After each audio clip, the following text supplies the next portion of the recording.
Thanks to our Patreon members for helping to make this episode possible, and we're now available on all the major podcasting platforms. You can find more information at the links below.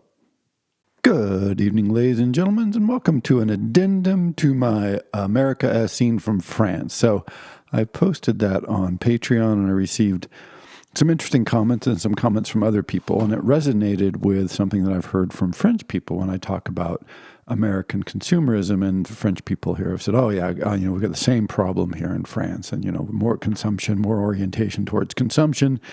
And then some folks on my Patreon channel said, oh yeah, in Sweden and Denmark we see similar things, and hopefully stuff will change, but yeah, we have that here. And this is kind of the American exceptionalism thing where Americans say, no, you don't understand. But let me just say, no, you don't understand. So again, I want to do this in two parts. One is the kind of the data points, just a few, and then the subjective, what this translates into in the world in which you occupy as an American. And so it's not that there isn't consumerism in Sweden and there is consumerism in France. Both of these are true in Denmark and all over Europe, and it can also be an issue. So I'm not saying that that is not a thing, because it certainly is. However, so let's just do the numbers real quick. Now, usually when you do comparisons, like when I said the average debt in European countries and France is much lower, usually half to a third that carried by American households, that is adjusted for earning. And so a lot of the statistics and numbers that you'll see are adjusted for earnings, because the average European household earns less than the average American household. However, in this case, that's a misleading adjustment. So because it's the total amount that's spent that really matters, and it turns out that consumer goods, as I mentioned, are actually cheaper in the United States, often a lot cheaper, by about 30 to 50%. And on top of that being just cheaper by 30 to 50%, you also have the VAT in most of Europe. In France, for instance, the VAT is 20%, whereas the average sales tax in the United States is about, I think, 7.5% to 8%. So just call it 8%. So for every dollar in Europe that you spend on consumer goods, an American spending the same dollar will get about, 20 to 30% more consumer good or more. But let's just call it 30%, because it can likely be even more than that, because the taxes are lower and consumer goods are actually considerably cheaper, in many cases half, like it's shockingly cheaper than in the United States. So what this means is not only is the United States spending a lot more money per family, which I'll get into in a second, but that money that is spent gets a lot more stuff. So it is, again, it's a sort of a multiplier, right? So for instance, again, these numbers, you have to do all kinds of backflips to try and get these numbers. So I do want to just say these are approximate. These aren't really rock solid numbers, because there's no direct comparisons. There's a lot of European countries which are highly variable. You're trying, different people want to do purchase power parity reflection. So there are all these calculations. So I'm just trying to be as straightforward and clear as I can. But basically what it means is the average American family has every year, and spends about $22,000 to $25,000 more per year on consumer goods.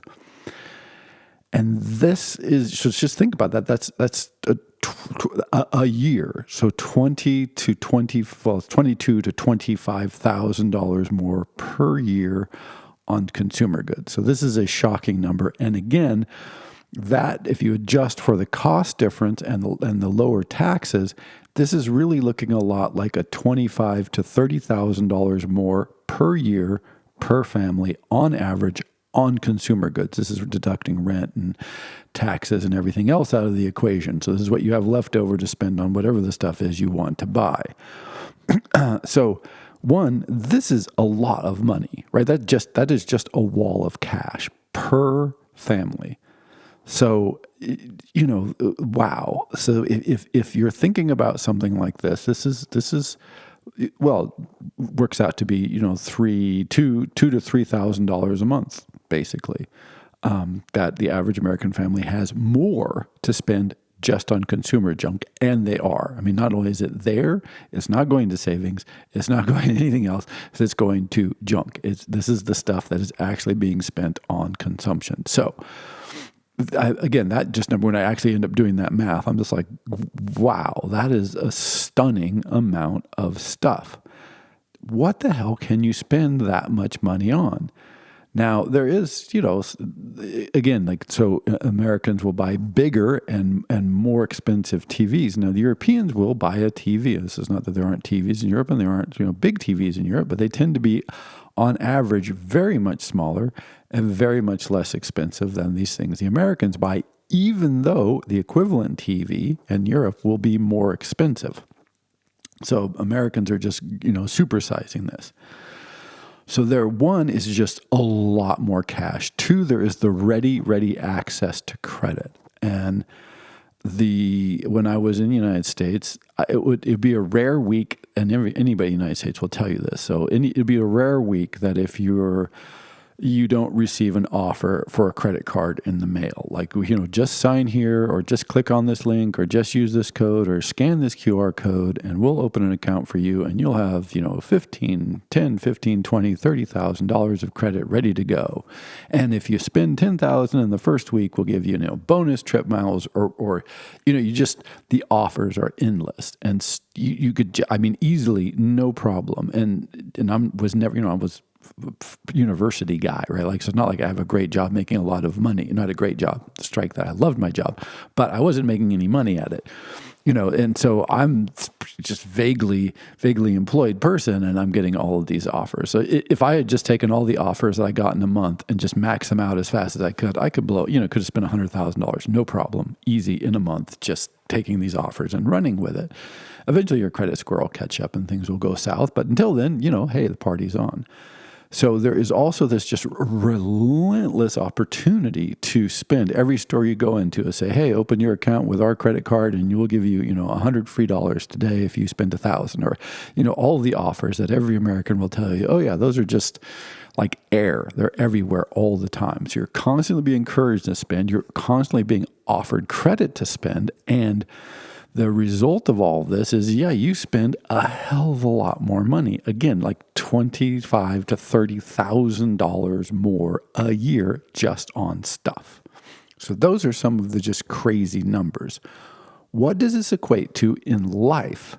Right. So now you're middle class Americans, and I have talked to people, and this is a standard thing. So America is a huge country, lots of diversity. But if you're like a regular urban middle class kind of people, there is this phenomenon, which I thought encapsulated this, because I went to visit family in LA. I can always recommend not going to LA, but there I was, found myself in LA, and we went to my niece's birthday party. Oh, this is truly one of the most horrifying experiences. Oh my gosh, it was incredible, because I don't live in a middle-class urban environment. I lived at the time out in the woods quite happily with chickens and potatoes growing in the garden. So here I am in this strange environment. And so it was a birthday party, and it turns out there's a lot of rules around this. And like I said, I verified this with other things. This is a process in the U.S., a pretty standardish one. And one is, if you're going to have a birthday party, you basically have to invite everybody who is in your class. So it's kind of, I couldn't quite decide if it's rude or if you just want to be one of the parents who has a lot of friends and you have social standing. You have to do this. So you don't exclude people. You invite everybody in your kids, whatever. I think this was like 6th grade class. All right. So if you've got a class of, say, 25, 30 kids, you're going to have a birthday party with 25 or 30 kids, right? So you got 25 kids coming, which is about the number that I think showed up. So each of those kids is going to bring a gift for the person. So in this case, my niece. So now you're at 25 gifts coming in. So, A, that's just appalling right there. But B, all right, so now you have all the adults who are there, and I would say the adults, I'm going to say there was probably 15 of us. You had some of the parents of some of the kids, and then you had the grandparents, and you had the aunts and uncles, and the friends of the family, blah, blah, blah. So there's 10 or 12 adults there as well, extra adults, not counting the kids. And they're all going to have to bring a gift, of course. So now now you're up to like an easy 35 to 40 gifts because, of course, her parents gave her more than one. So congratulations, you're having a birthday in which you're getting 30 to 40 gifts. Now, on the other side, it turns out that for all the kids that come, because you don't want them not to have a thing, you give them gift bags. And so the 25 kids who show up each get a gift bag, which has like 4 or 5 things in it.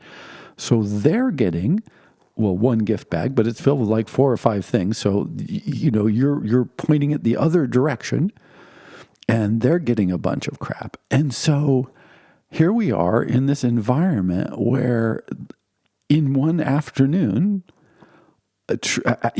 over 100 items are being exchanged at a birthday party. And now note the key here. Socially, you're supposed to invite all the kids to the birthday party, which means, of course, you're being invited to all the birthday parties. So not only are you having this huge event where you're getting, 35 to 40 presents, but you're going to 20 events where you're receiving gift bags that have, 5 presents each. So that's another 100 things, items, gifts, whatever you want to call them, that are coming at you. And in fact, my brother-in-law told me that it was a pretty rare weekend that they didn't go to at least one, generally 2 birthday parties. And you kind of do the math. You go, you're in a class of 25 kids. You got, this many birthday parties. Aunts and uncles have parties. You have a birthday party, right? So all this, and pretty soon you're like, all you do functionally is go to birthday parties. Like, what a crazy system. Anyway, so there we are, enmeshed in this system, and thoroughly horrified. So at this point, my niece can expect, just doing the math really quick there, about 140 birthday party associated gifts a year. Then you add in like Christmas, right? And that's going to be another easy 40 or 50. Don't even get me started on the whole Christmas process. But a standard sort of, run-of-the-mill middle-class family between birthday parties and Christmases and, graduations and all the things that you end up going to in life can look at getting an easy 200 plus gifts a year. These are gifts, by the way. You have not done any shopping. You haven't bought anything for you. This is just stuff coming at you.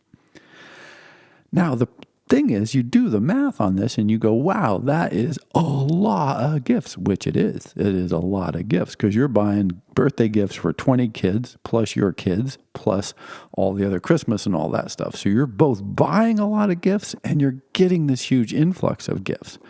And that just endless churn of goods is only possible because 99.9% of it is plastic crap. I mean, this is right. Like, think about it. You just do the numbers and you go, okay, we're responsible for gifting about, several hundred gifts a year. So you got to control those costs. Even if you're burning through that massive amount of cash that the average American family is going to spend, you're in this consumer culture where there is a social process of endless consumption, endless exchange that drives this consumption, and endless expectation that you will enmesh yourself in these sort of consumptive processes at a scale that is, mind-boggling. And again, we won't even touch Christmas. We'll just leave that aside because it just makes it easy. It's just so famously horrifying that it's no need to go into that. And this is the difference between, by the way, a materialist culture, which values quality and history and craftsmanship and all these kinds of things, right? So people go, consumerism is terrible. But consumerism is not materialism.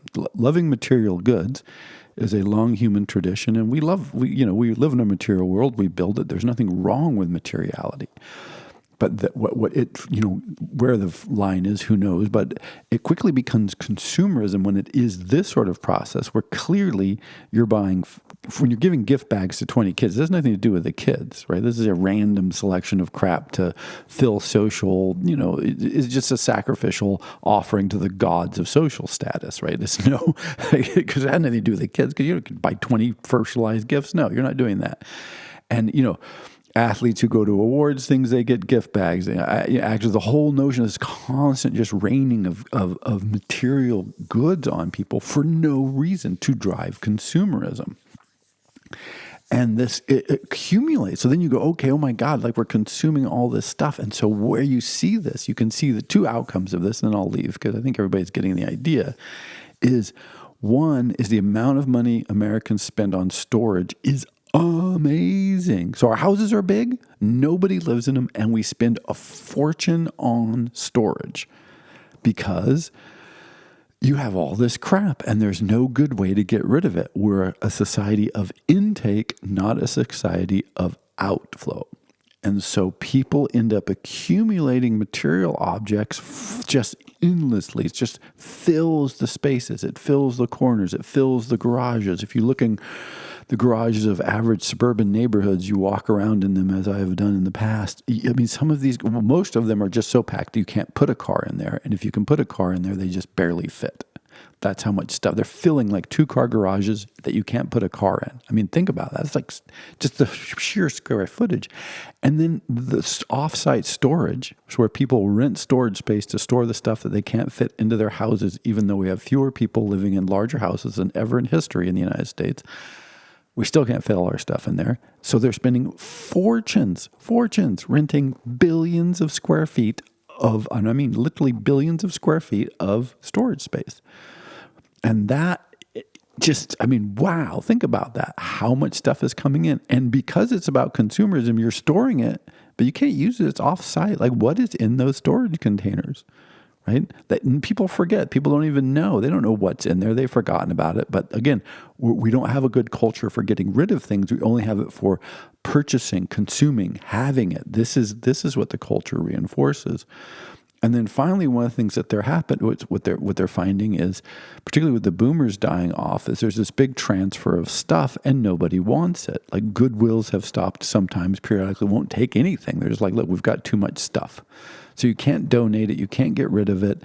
Nobody wants it because you already have a lot of stuff.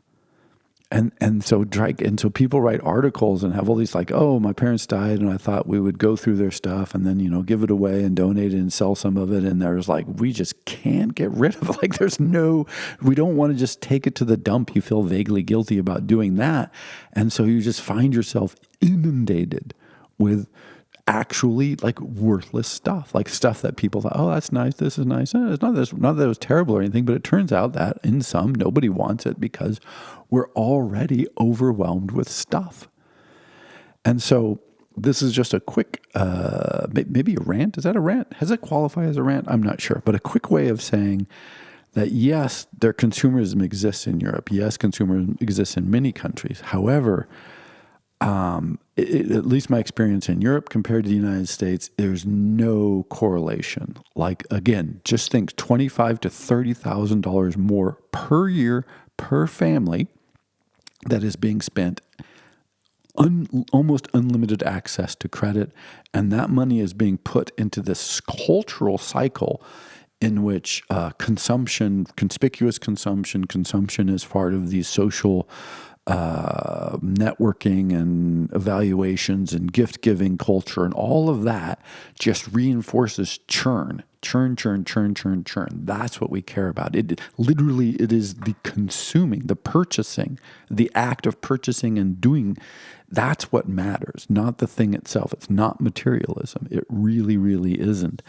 And that is the bizarre world in which American consumerism exists. And so it is akin to European consumerism, but it is just amped up to a level that's just, it's hard to believe. So a quick addendum to America Assim from France on the distinction between consumerism, which in absolute numbers is just huge, but I think even more shocking is inexperience, how this translates into a lived experience in the United States, and the emphasis that is on consumption and continually changing of material goods, and how that is used for identifying social status and networking and belonging and all these other signals people are trying to send continuously.